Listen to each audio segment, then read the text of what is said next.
इरफान, सुरकान, इन सभी को छोड़ दिया गया और राम और श्याम को मार दिया गया। इससे पता चलता आतंकवाद का चेहरा बिल्कुल साफ हो चुका। कुछ लोग वहाँ जयचंद बैठे हुए हैं जो आतंकवाद को पनाह देते हैं, बढ़ावा देते हैं और वो ही इसको कराते हैं। जातिवाद में बटे रहे, हम जाति जाति करते रहे, वो हिंदू हिंदू पूछकर मारते गए, चाहे वो बंगाल हो, चाहे वो जम्मू कश्मीर हो। पाकिस्तान की स्थिति इस समय ऐसी है कि वो ना इधर जा सकता ना उधर जा सकता। वो तो इस टाइम परेशान है, वो डर के मारे इसलिए परेशान है हिंदुस्तान अटैक ना कर दे दोबारा से। जब तक पाकिस्तान की आर्मी को जवाब नहीं दिया जाएगा, जब तक लाहौर में हिंदुस्तान का झंडा नहीं लहराया जाएगा, तब तक पाकिस्तान को चैन नहीं आने वाला। जो घटना करी है, जो हिंदुओं की निर्मम हत्या करी है, उनका अंतिम समय आ चुका है। वो अपना कलमा पढ़ा लें। भाई लोग अब मारे गए हैं, धर्म बूझ के मारा गया है और तुम कह रहे हो अंतर्राष्ट्रीय कोर्ट में लेके जाओ। ऐसे जयचंदों की वजह से ही परेशान है हिंदुस्तान। नमस्ते, मैं शुभम और आपने देखना शुरू कर दिया है नैडिक न्यूज़। जिस तरीके से जम्मू कश्मीर के पहलगाम में आतंकवादियों ने हत्या की थी, उसके विरोध में आज पूरे देश में विरोध प्रदर्शन चल रहा है। इस समय मेरी मौजूदगी जो है वो गाजियाबाद में हिंदू युवा वाहिनी ने पाकिस्तान का पुतला फूंका है। अब मुझे एक बात बताइए, जिस तरीके से पहले भी आतंकी हमले हुए हैं, लोग सड़कों पर आए हैं, लोगों ने पुतले फूके हैं, क्या इसी तरीके से देश में आम नागरिकों की हत्या होती रहेगी लगातार? देखिए, सिलसिला बन गया पूरा। किस तरीके से अभी बंगाल की घटना शांत नहीं होती, किस तरीके से हिंदुओं के साथ में मॉब लिंचिंग बंगाल के अंदर की जा रही है। इसी तरीके से पालगांव में जो घूमने गए थे हमारे हिंदू भाई, उनको श्याम राम पूछ के जो उनकी हत्या हुई है, इरफान सोलंकी, इरफान, सुरकान, इन सभी को छोड़ दिया गया और राम और श्याम को मार दिया गया। इससे पता चलता आतंकवाद का चेहरा बिल्कुल साफ हो चुका कि आतंकवाद का क्या चेहरा है। और इसमें आज का हिंदू झुकने वाला ही नहीं है। आज का हिंदू पूरी ईंट का जवाब पत्थर से देगा। और जिस तरीके की ये घटना हुई है, देखिए, आज किसी का वो भाई था, किसी का वो जीवन साथी था, किसी का वो चाचा था, किसी का वो ताऊ था। क्या गलती थी यार उन लोगों की, जो आज हमारा हिंदू समाज जातिवाद में बटा हुआ। उन्हें समझने की आवश्यकता है इन घटनाओं से। वहाँ त्यागी, गुर्जर, ब्राह्मण, प्रजापति, वाल्मीकि पूछकर नहीं मारा गया, राम और श्याम पूछकर उनको मारा गया। तो हम सभी को संगठित होकर एक हिंदू बनने की आवश्यकता है। जिस तरीके से हम लोग जातिवाद में बटे रहे, हम जाति जाति करते रहे, वो हिंदू हिंदू पूछकर मारते गए, चाहे वो बंगाल हो, चाहे वो जम्मू कश्मीर हो। तो इसीलिए जो भी ये घटना हुई है, बड़ी दुखद घटना है। हिंदू वाहिनी पूरा तरीके से तैयार है। अगर योगी जी, मैं आपके माध्यम से कह रहा हूँ, अगर योगी जी हमारे मुख्य संरक्षक हम हिंदू वाहिनी को आदेश कर दें, तो पूरे हिंदू वाहिनी का एक एक कार्यकर्ता पाकिस्तान पर सर्जिकल स्ट्राइक करने के लिए तैयार है और इस्लामिक आतंकवाद को ख़त्म करने के लिए तैयार है। मोदी जी ने आज बिल्कुल स्पष्ट कर दिया, जिन लोगों ने पालगाम में जो घटना करी है, जो हिंदुओं की निर्मम हत्या करी है, उनका अंतिम समय आ चुका है। वो अपना कलमा पढ़ा लें। योगी सरकार अब मोदी सरकार छोड़ने वाली है नहीं। और जो भी सांसद ने कहा वो उनका व्यक्तिगत होगा। मोदी जी ने बिल्कुल स्पष्ट कर दिया है, जो भी हमला हुआ वो बहुत दुखद है।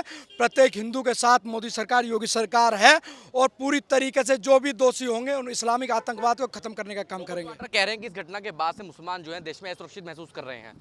जो देखिए, जो आतंकवादी का समर्थक होगा वो बिल्कुल अपने आप को असुरक्षित महसूस करे और यहाँ से पाकिस्तान जा सकता। जो शांतिपूर्वक रहेगा, वही अगर देश में रहना है तो शांतिपूर्वक भारत माता की जय बोलनी पड़ेगी, वंदे मातरम करना पड़ेगा, देश के नागरिकों का सभी का सम्मान करना पड़ेगा। अगर तुम धर्म को टारगेट करके मारोगे तो एक दिन ऐसा आएगा कि हिंदू समाज तुम्हें धरती में गाड़ने का काम करेगा। का कितना सहयोग मानते हैं हम? कश्मीरी जो है इस हमले के बाद से लगातार पाकिस्तान का पुतला फूका जा रहा है कश्मीर में, लेकिन कुछ लोग ये कह रहे हैं कश्मीर जो है अपना टूरिज्म बचाने के लिए सब कर रहे हैं, दिखावा कर रहे हैं। बिल्कुल स्पष्ट कह रहे हैं, बिल्कुल ठीक कह रहे हैं। अभी जो एक वीडियो आई थी जिसमें जिस दिन घटना हुई उसी दिन वहाँ पे कैंडल मार्च निकला, उसमें कुछ असामाजिक जिहादी टाइप के लोग थे, उसमें वो हंस रहे थे।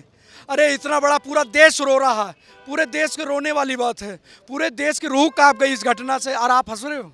तो इसका मतलब वो दिखावा कर रहे हैं, अपने टूरिज्म को बता रहे हैं। मैं तो आपके माध्यम से सभी हिंदुओं से कहता हूं कि इन सभी का बहिष्कार होना चाहिए। अगर पूरे हिंदू समाज ने बहिष्कार कर दिया तो मैं गारंटी के साथ कह रहा हूं, ये इस्लामिक जिहाद को मानने वाले लोग हिंदुओं के सामने भीख मांगने के लिए मजबूर हो जाएंगे। आपका क्या नाम है? संजीव। संजीव भाई, मुझे आप एक बात बताइए, जिस तरीके से हमला होने के बाद से कश्मीरियों ने पुतला फूका, पाकिस्तान का नारेबाजी की भारत के समर्थन में, क्या ये सब दिखावा है एक तरीके का? नहीं, देखिए, जो भी हो रहा है दिखावा ही है, क्योंकि कुछ लोग उसमें हंसते हुए भी आ रहे हैं। कश्मीर की जनता सिर्फ व्यवसाय देख रही है, किसी को क्या नुकसान हुआ है, किसी का बेटा गया, किसी का बाप गया, वो चीज़ नहीं देख इस रही। समय बाद वहाँ टूरिज्म बढ़ रहा था, लोगों का वहाँ रोजगार मिल रहा था, तो क्या इसमें आप मानते हैं कि कुछ ना कुछ कमी रही है, सरकार का लूपहोल रहा है इसमें? भाई कमी इसमें वहाँ लोकल जो लोग हैं, इसमें खबरें ये भी आ रही हैं कुछ लोकल लोगों का भी आतंकवादियों को वहाँ बुलाने में हाथ रहा है। लोकल के बिना आई थिंक सहयोग तो लोकल के बिना तो कुछ नहीं हो सकता। लोकल के बिना हो ही नहीं सकता, और इसमें ये स्पष्ट हो चुका है कि इसमें लोकल लोगों की वजह से ही ये जो भी कुछ घटना हुई है, लोकल लोगों के द्वारा मिलजुल कर घटना को अंजाम दिया गया है। सरकार ने जो कार्रवाई करी है संतुष्ट हैं आप?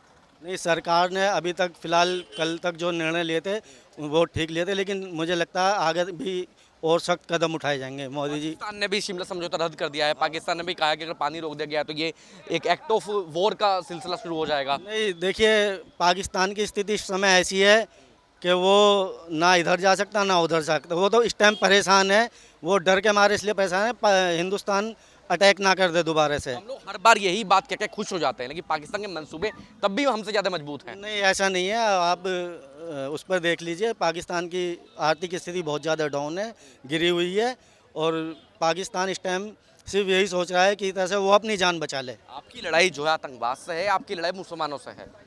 भाई हमारी लड़ाई जो आतंकवादी किस्म के मुस्लिम हैं उन्हों से। मुस्लिम तो हमारे अब्दुल कलाम जी भी थे, है ना, प्रधानमंत्री थे देश के, वो भी मुस्लिम थे। जो अभी नारे लग रहे हैं तो मुस्लिम समाज के विरोध में नारे लग रहे हैं। नहीं, मुस्लिम समाज के विरोध में नहीं नारे, जो मुस्लिम हिंदुस्तान के विरोधी हैं उनके खिलाफ नारे लग रहे थे, है ना। आपका क्या नाम है?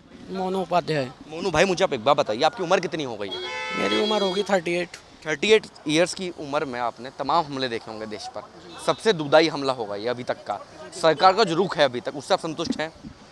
नहीं, कुछ परसेंट तो संतुष्ट हूँ। डिप्लोमेटिक तरीके से तो सरकार ने ठीक निर्णय लिया है, लेकिन अभी शांत नहीं हुई है अभी। हाँ, वो शांत, जो अंदर की आग होती है वो शांत नहीं है, क्योंकि आप पब्लिक को देखो कितना आक्रोश है, जगह जगह लोग आक्रोशित हैं और पुतले फूंक रहे हैं, ये कर रहे हैं। ये तो हर बार होता है, जब भी आतंकी हमला होता है तो हर बार होता है, लेकिन ये जो अंजाम है, जो घटना है, रुकती क्यों नहीं है? रुकती इसलिए नहीं है ना कि वो जो पाकिस्तान है वो बाज नहीं आएगा। जब तक पाकिस्तान बाज नहीं आएगा तो हम तो मजबूत है ना। वही तो सरकार को वही कदम उठाना चाहिए। जब तक पाकिस्तान के ऊपर वार चोट नहीं की जाएगी अच्छी खासी, जब तक पाकिस्तान की आर्मी को जवाब नहीं दिया जाएगा, जब तक लाहौर में हिंदुस्तान का झंडा नहीं लहराया जाएगा, तब तक पाकिस्तान को चैन नहीं आने वाला। पाकिस्तान को चाहिए कि हिंदुस्तान लाहौर में झंडा फहराए। 2014 के चुनाव में जब देश में चुनाव हुए तो हम सब लोगों ने प्रधानमंत्री को सिर्फ इसीलिए वोट दिया कि वो आतंकवाद को खत्म कर देंगे। ऐसा कहा गया अगर धारा 370 खत्म हो जाती है तो जम्मू कश्मीर से आतंकवाद खत्म हो जाएगा। खत्म हुआ? कुछ हद तक तो ख़त्म हुआ। देखो, मैं मानूंगा। देखो आप, टूरिज्म कितना बढ़ गया था वहाँ पे, कितना वहाँ का इकोनॉमी कितना बढ़ गया था। कुछ लोकलिटी वहाँ की है जो उनके बगैर कुछ नहीं होता। जो कुछ लोग वहाँ जयचंद बैठे हुए हैं जो आतंकवाद को पनाह देते हैं, बढ़ावा देते हैं, और वही इसको कराते हैं। कुछ लोग, मैं सभी को नहीं कहूँगा, लेकिन कुछ लोग ऐसे हैं जो वहाँ पनाह देते हैं, ठीक है ना, उनका ही इलाज होना चाहिए। कुछ लोग हिंदुस्तान के अंदर जयचंद ऐसे बैठे हुए हैं जो हर चीज़ को वो सेटिस्फाई करते हैं, ठीक है ना। जैसे कि अभी रॉबर्ट वाड्रा ने बोल दिया, रॉबर्ट वाड्रा को समझना चाहिए कि तुझे क्या बोलना है, ठीक है। अब ये मुझे ये समझ नहीं आ रहा कि वो कांग्रेस का दामाद होकर बोल रहा है या, अब मैं कह नहीं सकता, अपने मुँह से गंदा लगेगा, ठीक है ना, लेकिन ऐसे जयचंदों का भी इलाज ज़रूरी है। इनके बगैर कुछ नहीं होता, कश्मीर में भी और हिंदुस्तान में भी। अभी आप देख लेना, अभी सर्वदलीय बैठक होने जा रही है हमारी, शायद चल भी रही हो। मेरे हिसाब से कोई ना कोई जयचंद ऐसा उबल के बाहर आएगा कि जो विरोध करेगा। अभी आपने कह दिया कि मैं बुलाया नहीं गया। कब?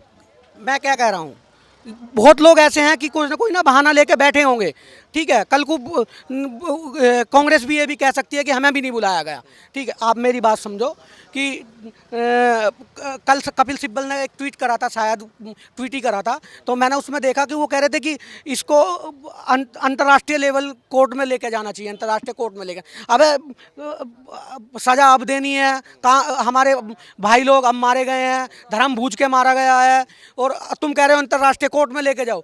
ऐसे जयचंदों की वजह से ही परेशान है हिंदुस्तान, बाकी हिंदुस्तान परेशान नहीं होता। आप देख रहे हैं नेट्रिक न्यूज, साहस सच कहने का।